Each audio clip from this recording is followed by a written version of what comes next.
Good afternoon, ladies and gentlemen. Nez Porter. I was walking down the street and I met a man by the name of Jeff, and he told me his story. So I'm gonna have him share his story with you guys. Go ahead, Jeff. Tell me the story there.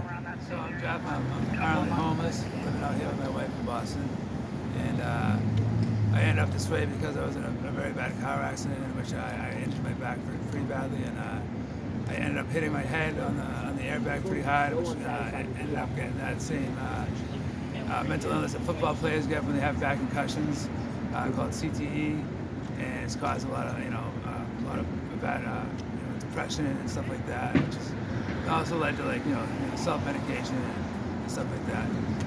As well, my wife's out here with me. She's struggling. The only thing she did wrong was fall in love with this unlucky guy. And I was an arborist for 20 years before this. Worked every day of my life. This happened on the way to work one day about 2 years ago. And in the meantime, I've applied for disability. It's going to take about 2 years, they say.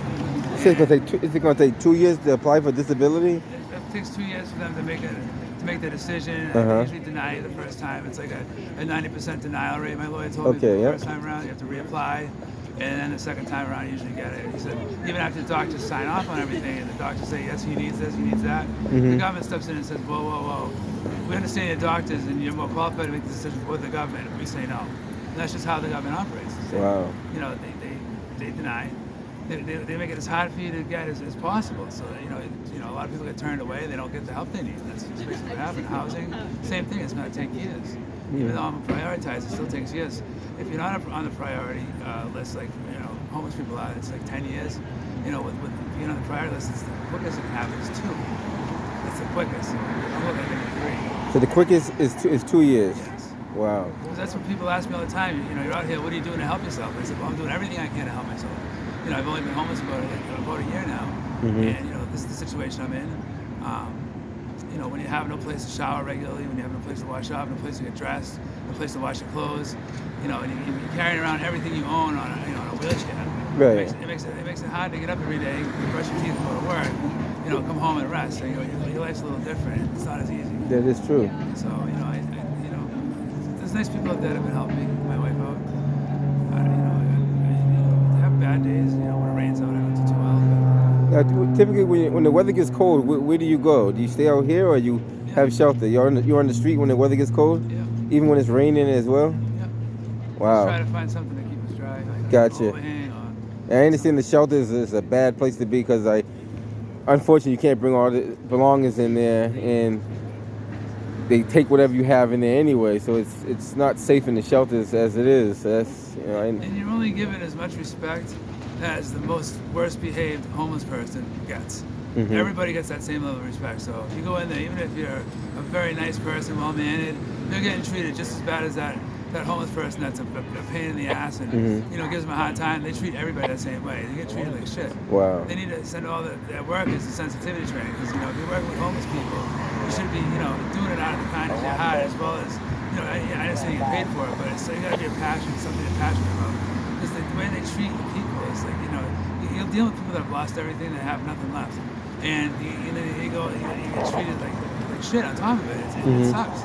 And my wife and I can't be together. They separate us, even though we're married.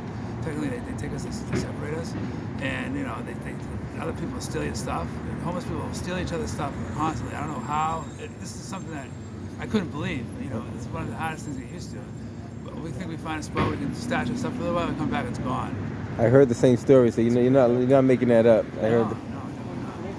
So I figure I'll share your story, and that people know what's. You can take a look at the sign. And he's down here. You mostly down here in Boylston Street, or you're all around? This 7-Eleven right here, the Dunkin' Donuts. I came 7-Eleven. Beginning of last summer, I had a really good day. I got pretty lucky, and this is where I've been ever since. Okay, well, you're doing the right thing. You're surviving. You're being positive. I'm very superstitious about my sign making. One thing I have is I never lie in my signs. I feel as if you're dishonest with people, the karma will come back to you and you won't be blessed. Right. Blessed as much. I don't lie about being a veteran. I don't lie about being sober. I don't put anything on there that's fictitious. Right. And it's worked out. It's worked out pretty good. Well, honesty is the best policy. Absolutely. And keep up the good work, my man. Hopefully I see you. I come through this every so often. I probably see you again. All right. And he has, this is all his belongings here, so he's got to keep an eye on that stuff so no one takes that. Yeah. That's pretty much his life savings right there. It is. And we're down here, and it's just the 715 Boylston Street. Right by the Dunkin' Donuts and the 7-Eleven. 715, 719 Boylston Street. All right, guys, this is Jeff. You know, you see him out, help him out if you can. Thank you. He's down here. And I think you said you had a YouTube channel. You have a YouTube channel? Yeah, it's what's the name?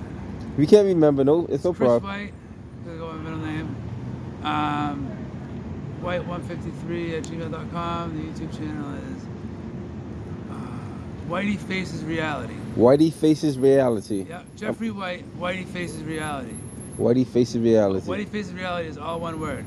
Okay, we'll check that out too. Whitey Faces Reality, all one word. Check out his YouTube channel. He's got something out there. Check him out. All right, till next time, guys. Nez Porter, down on Boylston Street.